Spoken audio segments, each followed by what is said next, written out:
നമസ്കാരം. ഫുക്രിയിലേക്ക് സ്വാഗതം. Kolkata night Riders IPL-ൽ തുടർച്ചയായ 4ാമത്തെ വിജയവും നേടിയിരിക്കുന്നു.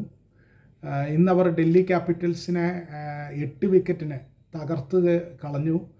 34 പന്ത് ബാക്കി നിൽക്കെയാണ് ഉജ്ജ്വല വിജയം. നെറ്റ് റൺ റേറ്റിൽ വലിയ വ്യത്യാസം വരുത്തുന്ന വിജയമാണ്. അവർക്ക് വേണ്ടി ഓപ്പണർ ഫിൻ അലൻ 47 പന്തിൽ സെഞ്ചുറി അടിച്ചു. കാമറൂൺ ഗ്രീൻ 34 റണ്ണുമായി പുറത്താകാതെ നിന്നു.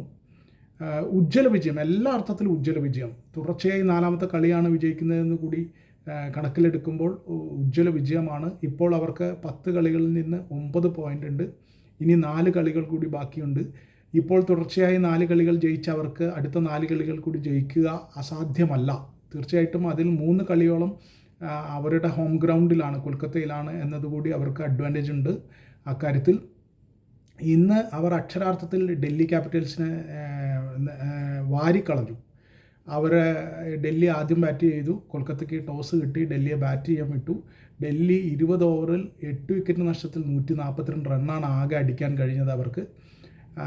അവരെ സംബന്ധിച്ചിടത്തോളം ഓപ്പണർ പാത്തു നിസംഗ 50-ഉം ഒടുക്കം വെച്ച് അശുതോഷ് ശർമ്മ അടിച്ച 39-ഉം പിന്നെ മറ്റൊരു ഓപ്പണറായ KL രാഹുൽ 23 റൺ എടുത്തതാണ് അവരുടെ ഇന്നിങ്സിലെ ആകെ 3 കളിക്കാരാണ് തെറ്റില്ലാതെ ബാറ്റ് ചെയ്തത്. അതുകൊണ്ടാണ് 142 എത്തിയത്. ഇവരെ സംബന്ധിച്ചിടത്തോളം, കൊൽക്കത്തയെ സംബന്ധിച്ചിടത്തോളം അതിവേഗം അടിച്ചു കൂട്ടിയ ഫിൻ അലൻ അതിവേഗം റണ്ണടിച്ചു. തുടക്കത്തിൽ അവർക്ക് അജിങ്ക്യ രഹാനെയും ആംഗ്രിഷ് രഘുവംശിയെയും രണ്ടും നിർഭാഗ്യകരമായ രീതിയിലാണ് പുറത്തായത്. രണ്ടുപേരും പെട്ടെന്ന് പുറത്തായെങ്കിലും പിന്നീട് കാമറൂൺ ഗ്രീൻ വന്നു. കാമറൂൺ ഗ്രീൻ 34 റണ്ണുമായി പുറത്താകാതെ നിന്നു. കാമറൂൺ ഗ്രീനുമായി ചേർന്ന് സെഞ്ചുറി കൂട്ടുകെട്ട് അപരാജിതമായിരുന്നു. രണ്ടുപേരും ഔട്ടായില്ല, ഫിൻ അലനും കാമറൂൺ ഗ്രീനും. അങ്ങനെ കൊൽക്കത്തയ്ക്ക് തുടർച്ചയായ 4ാമത്തെ വിജയം അവർ സമ്മാനിച്ചു. അത്യുഗ്രൻ വിജയമാണ് സമ്മാനിച്ചിരിക്കുന്നത്.